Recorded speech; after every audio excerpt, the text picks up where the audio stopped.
जय हिंद। इस वीडियो में हम बात करेंगे सजीवों के कुछ लाक्षणिक विशेषताओं के बारे में। वो कौन से लाक्षणिक गुण हैं जिनके आधार पर हम सजीवों को मृत एवं निर्जीव वस्तुओं से पृथक कर सकते हैं। आइए देखें सजीवों की लाक्षणिक विशेषताएं। बच्चों, आपके स्क्रीन पर हमारे सौर मंडल का चित्र है। इस सौर मंडल में जितने भी ग्रह हैं उसमें एकमात्र ब्लू प्लैनेट हमारी पृथ्वी ही एक ऐसी ग्रह है जिस पर जीवन संभव है या जीवन संभव होने के लिए आवश्यक दशाएं हैं। पर्याप्त मात्रा में सूर्य से दूरी, न तो अधिक न कम, तापमान, पलायन वेग, गुरुत्वाकर्षण का मान, अन्य दशाएं जीवन के लिए यथोचित हैं। इसलिए संभवतः पृथ्वी पर ही जीवन पाया जाता है। परंतु सृष्टि में असंख्य जीव जातियां मौजूद हैं। उस असंख्य जीव जातियों में मनुष्य ही एक ऐसा प्राणी है जिसके अंदर जिज्ञासा, तर्क शक्ति, लोलुपता और जानने की चाहत है। मनुष्य ने अपनी चाहत और तर्क शक्ति से जीवन के लिए, सजीवों के लिए कौन कौन से लाक्षणिक विशेषताओं की खोज की है, आइए उसकी चर्चा करें। वो कौन से लक्षण हैं जिनके आधार पर हम अपने आप को, सजीवों को मृत एवं निर्जीव पदार्थों से पृथक मानते हैं। बच्चों, जीव शरीर में सजीवता को तथा अंतः वातावरण की अखंडता को बनाए रखने के लिए होने वाली सभी आवश्यक क्रियाएं सामूहिक रूप से जैव प्रक्रम कहलाती हैं या सजीवता के लक्षण कहलाती हैं, सजीव क्रियाएं कहलाती हैं। असंख्य जीव जातियां हैं। प्रत्येक जीव जाति चाहे पौधों की हो या जंतुओं की हो, सभी जीव जातियों में स्पष्ट भिन्नता पाई जाती है। परंतु सभी सजीवों में कुछ विशेष समानताएं पाई जाती हैं जिनके आधार पर हम उन्हें सजीवों की श्रेणी में रखते हैं। तो वो कौन सी 12 समानताएं हैं जो हमें सजीवों की श्रेणी में रखते हैं और निर्जीव तथा मृत वस्तुओं से पृथक करती हैं। तो आइए उन 12 समानताओं की बात करें जिनके आधार पर सजीव हैं, निर्जीव अथवा मृत नहीं।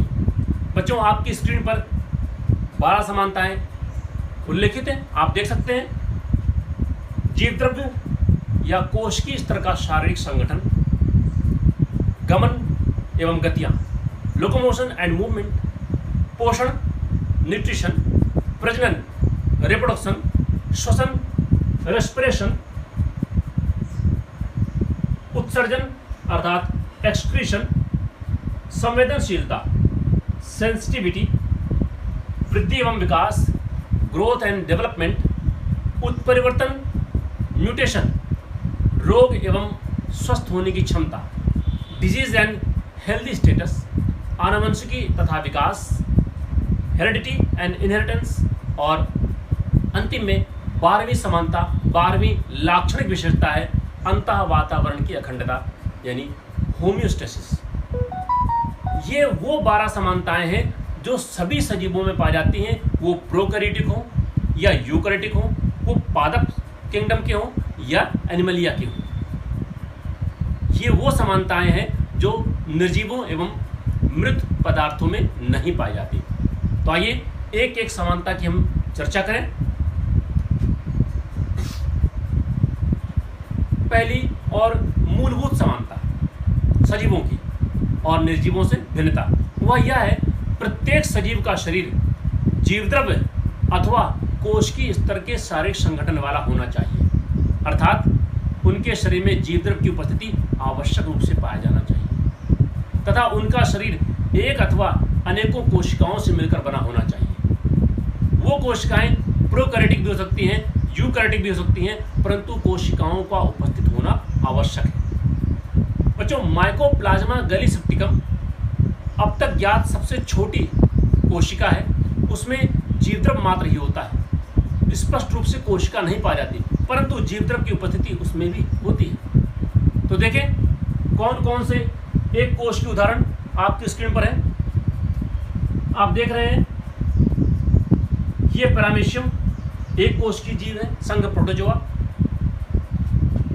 अमीबा एक कोश की संघ प्रोटोजोआ। ये दोनों ही यूकैरियोटिक है क्योंकि इनके कोशिका में स्पष्ट केंद्रक पाया जा रहा है। परंतु यह जो उदाहरण है जीवाणु, इसमें स्पष्ट केंद्रक नहीं पाया जा रहा है, अतः यह प्रोकैरियोटिक उदाहरण है, परंतु यह भी एक कोशिकीय है। तो शारीरिक संगठन के लिए जीवद्रव्य अथवा कोशिका का स्तर संगठन होना चाहिए। दूसरा उदाहरण बहुकोशिकीय जीव का, मानव शरीर का। आप देख रहे हैं मनुष्य के शरीर के विभिन्न अंगों में विभिन्न प्रकार की कोशिकाओं के समूह हैं, अर्थात इसका शरीर बहुकोशिकीय है, बहुकोशिकीय स्तर का संगठन है शरीर में। तो यह पहली विशेषता थी कि प्रत्येक जीव का शरीर जीवद्रव्य तथा कोशिकीय स्तर का संगठन वाला होना चाहिए। अगली विशेषता गमन एवं गतियां। सभी जीव गमन एवं गति परफॉर्म करते हैं, कर सकते हैं, उनमें यह क्षमता प्राकृतिक रूप से पाई जाती है। गमन एवं गति, जंतुओं में गमन तथा गति दोनों प्रक्रिया होती है, परंतु पौधों में केवल गति होती है, गमन की क्षमता उनमें नहीं पाई जाती।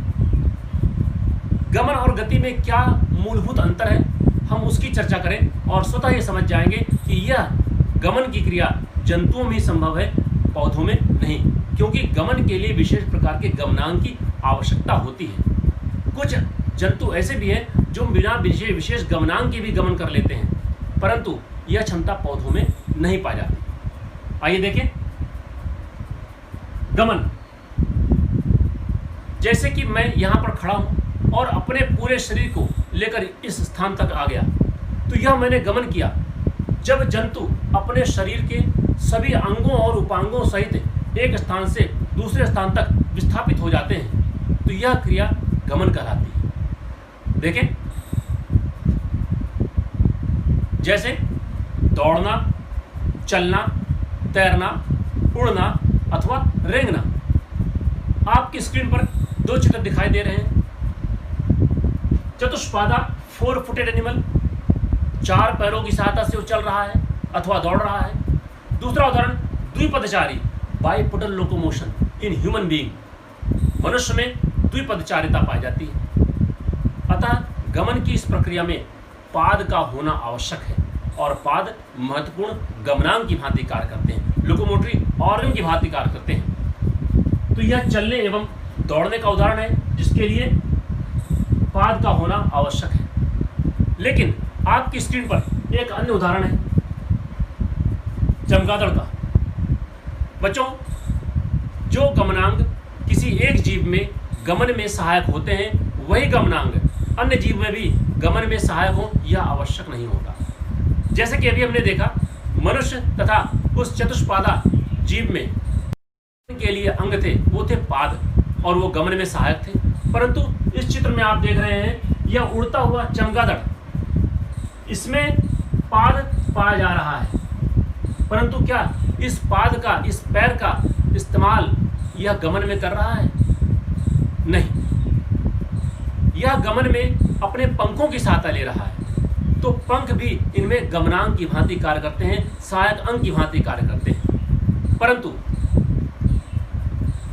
आपकी स्क्रीन पर एक अन्य जीव का चित्र है, इसमें स्पष्ट गमनांग नहीं पाए जाते, परंतु यह पेशीय गति के द्वारा गमन करता है, रेंगता है।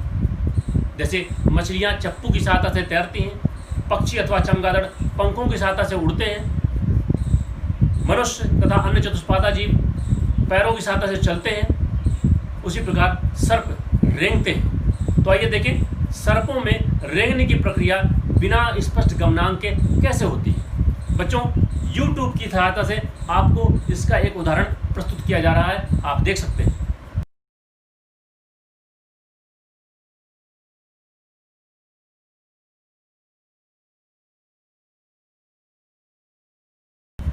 तो आपने देखा किस प्रकार सर्प में स्पष्ट गमनांग नहीं पाए जाते, परंतु फिर भी वो गमन करते हैं। अब तक जो उदाहरण हमने देखे वो गमन के थे, लोकोमोशन के थे, जिसमें जंतु अपने शरीर के सभी अंगों के साथ एक स्थान से दूसरे स्थान तक शिफ्ट हो सकते हैं, विस्थापित हो सकते हैं। परंतु क्या यह क्रिया पौधों में संभव है? नहीं। बच्चों, आपने इस चित्र को देखा होगा। यह युगलिना का एक चित्र है जो एक कोशिकीय पादप है और इसमें कशाभिका नामक एक गमनांग पाया जाता है। इसकी सहायता से यह एक कोशिकीय पादप एक स्थान से दूसरे स्थान तक तैर कर जा सकता है, अर्थात इनमें गमन होता है। परंतु युगलिना, क्लेमाइडोमोनास, वॉलवॉक्स ऐसे कुछ सूक्ष्म पादप कोशिकाओं में गमनांग पाए जाते हैं, उनमें गमन होता है, परंतु बहुकोशिकीय पूर्ण विकसित पौधों में गमन की क्षमता नहीं पाई जाती। आइए बात करें गति। किसी अंग विशेष की स्थिति तथा दशा में यदि परिवर्तन होता है तो वह क्रिया गति कहलाती है। अर्थात संपूर्ण शरीर एक ही स्थान पर स्थिर रहता है, परंतु उसके अंग प्रत्यंग में, उनकी स्थिति में बदलाव, उनकी दशा में बदलाव पाया जाता है। जैसे सूर्यमुखी के पुष्प का सूर्य की स्थिति के साथ घूम जाना, यह गति है। पुष्प की कलिका जब पुष्प बनती है तो उसकी पंखुड़ियों को बाहर की ओर खुल जाना, हाइपोनेस्टी और इपिनेस्टी प्रकार की गति है। किसी तने का लिपट करके सहारे के साथ ऊपर चढ़ना, स्प्रिंग की भांति प्रातान का बनना, जड़ों का सदैव भूमि की ओर गुरुत्वीय बल की ओर वृद्धि करना, तने का सदैव प्रकाश की ओर वृद्धि करना, प्रकाशानुवर्तन गति, धनात्मक प्रकाशानुवर्तन गति, छुई मुई की पत्तियों को स्पर्श करने पर उसका मुरझा जाना, ये सभी गतियां पौधों में पाई जाती हैं और गतियां जंतु में भी पाई जाती हैं। आइए उदाहरण देखें। यदि मैं एक ही स्थान पर खड़े होकर अपने हाथ को हिलाऊं इस पांडा की भांति, तो यह गति होगी, क्योंकि मेरा पूरा शरीर एक ही स्थान पर है, उनके स्थान में परिवर्तन नहीं हो रहा है, परंतु मेरे हाथ की स्थिति और दशा में परिवर्तन हो रहा है। तो यह गति का उदाहरण है। ऐसे उदाहरण अन्य जंतुओं में भी पाए जा सकते हैं। जैसे जब हम चलते हैं तो चलते समय गमन तो हो रहा है, तो पैरों की स्थिति के कारण गमन क्रिया हो रही है, परंतु हाथों का हिलना यह क्या है? यह गति का उदाहरण है। तो गमन और गति एक साथ भी हो सकती है।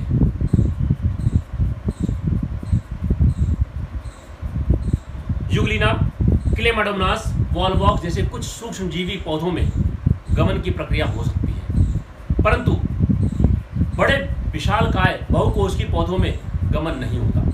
उनके कुछ विशेष अंगों में गति की क्षमता पाई जाती है संवेदनशीलता के कारण। आइए देखें बच्चों, आपकी स्क्रीन पर बीज के अंकुरण का चित्र फिल्माया जा रहा है। आप इसमें देखेंगे, यदि यह एक बीज है तो बीज से जो पहला तना निकलता है वो सूर्य के प्रकाश की ओर वृद्धि करता है, तो यह धनात्मक प्रकाशानुवर्तन गति है। और जो जड़ें निकलती हैं वो भूमिगत नीचे की ओर वृद्धि करती हैं, यह ऋणात्मक प्रकाशानुवर्तन गति है। परंतु तने के ऊपर की ओर वृद्धि गति को हम इसे ऋणात्मक गुरुत्वानुवर्तन गति भी कर सकते हैं, क्योंकि वो गुरुत्वीय बल की दिशा के विपरीत वृद्धि कर रहा है, जबकि जड़ें गुरुत्वीय बल की ओर कर रही हैं, इसलिए इसे हम धनात्मक गुरुत्वानुवर्तन गति कर सकते हैं। आप देखें इस स्क्रीन पर आपको प्रकाश की ओर वृद्धि तथा प्रकाश के विपरीत दिशा में वृद्धि दोनों प्रकार की वृद्धियां दिखाई देगी। ये गति का ही उदाहरण है। और आप देखेंगे किस प्रकार विकासशील प्रवस्था में, विकासशील क्रिया में पत्तियों का खुलना, यह भी एक गति का उदाहरण है। मैंने बताया हाइपोनेस्टी, इपिनेस्टी, यह पंखुड़ियों का बंद होना तथा खुलना, यह भी वृद्धि गति का ही उदाहरण है। आइए देख लें वृद्धि गति के किस प्रकार से उदाहरण होते हैं।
आपने देखा किस प्रकार पौधों के विशिष्ट भागों में विशेष प्रकार की गति होती है। एक और उदाहरण देखें, छुई मुई का पौधा। बच्चों, यह छुई मुई का पौधा है, mimosa pudica touch me not plant. जैसे ही इसकी पत्तियों को हम स्पर्श करते हैं, कोई कण स्पर्श करता है, कोई कीट इसके संपर्क में आता है, अथवा वायु के झोंके से ये परस्पर संपर्क में आ जाते हैं, तो उसकी पत्तियां स्लीपिंग मोड में चली जाती हैं, मुरझा सी जाती हैं। तो यह जो गति है यह कहलाती है सिस्मोनेस्टिक मूवमेंट, कंपानुकुंचन गति।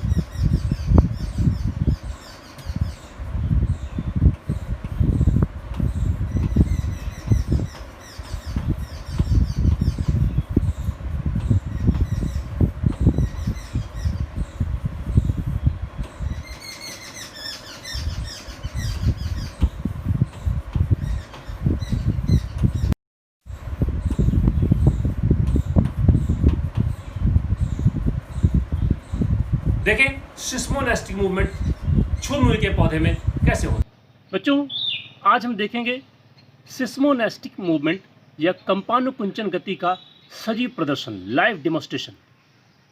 आपकी स्क्रीन पर ये गमले में लगा एक पौधा दिख रहा है।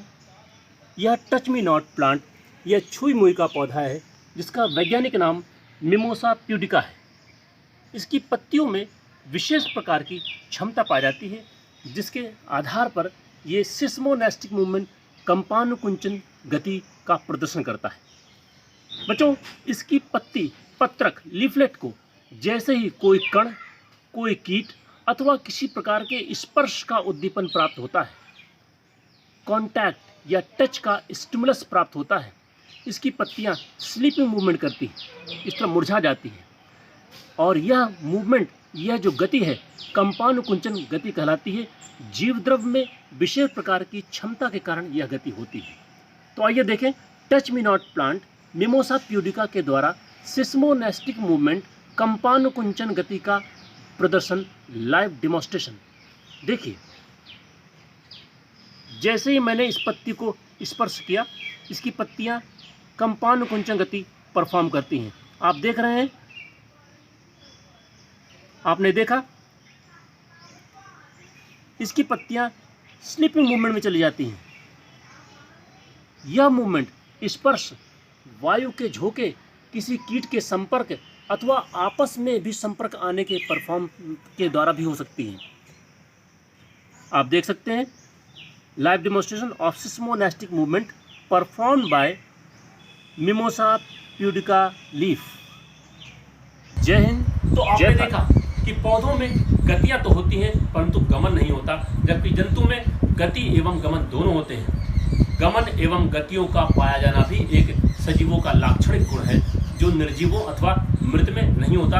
कुछ निर्जीव वस्तुएं गमन करती हैं, गति भी करती हैं, परंतु उनके लिए पर्याप्त ऊर्जा, वायु ऊर्जा होती है। जैसे गाड़ी में पेट्रोल भरा और वो चलने लगी, पेट्रोल वायु ऊर्जा है, परंतु जंतुओं में और पौधों में जो गतियां होती हैं, गमन होते हैं, उसके लिए आंतरिक ऊर्जा का इस्तेमाल होता है, जिसे हम कहते हैं एटीपी, एडेनोसिन ट्राइफॉस्फेट जैव ऊर्जा। इसे जीव जगत का सिक्का भी कहा जाता है। तो जंतुओं, वनस्पतियों तथा अन्य निर्जीव वस्तुओं की गति और गमन में अंतर होता है, उसमें यूज होने वाली ऊर्जा के आधार पर। एक और समानता है सभी सजीवों में तथा निर्जीवों से भिन्नता है, वह यह है कि पोषण। सभी जीव में जैविक क्रियाएं होती हैं, और बच्चों, जैविक क्रियाओं को संपन्न करने के लिए जो आवश्यक ऊर्जा होती है उसे कहते हैं एटीपीसी या एडेनोसिन ट्राइफॉस्फेट, एटीपी। और यह आवश्यक ऊर्जा हमें प्राप्त होती है भोजन से। अब भोजन से ऊर्जा प्राप्त करने की क्रिया के आधार पर जीवों को दो भागों में बांटा गया है, पादप और जंतु। पौधों में हरित लवक की उपस्थिति के कारण प्रकाश संश्लेषण की क्षमता होती है। वो अपने भोजन को सूर्य के प्रकाश की उपस्थिति में स्वयं संश्लेषित कर लेते हैं, अतः उन्हें भोजन खाने की, पचाने की, स्वांगीकरण की, अवशोषित करने की आवश्यकता नहीं होती। परंतु जंतुओं में यह क्षमता नहीं पाई जाती।